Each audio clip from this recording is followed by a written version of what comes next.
అందరికీ నమస్కారం. ముందుగా వేదిక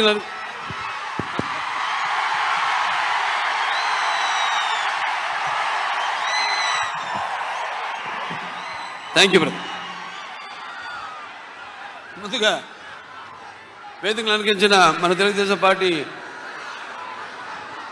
జాతీయ అధ్యక్షుడు శ్రీ నారా చంద్రబాబు నాయుడు గారికి, అలాగే జనసేన పార్టీ అధ్యక్షులు పవర్ స్టార్ సోదరుడు పవన్ కళ్యాణ్ గారికి, అలాగే వేదిక మీద ఉన్న తెలుగుదేశం పార్టీ మరియు జనసేన పార్టీ నాయకులకు, అలాగే వేదిక ముందున్న తెలుగుదేశం పార్టీ మరియు జనసేన కార్యకర్తలందరికీ కూడా, అలాగే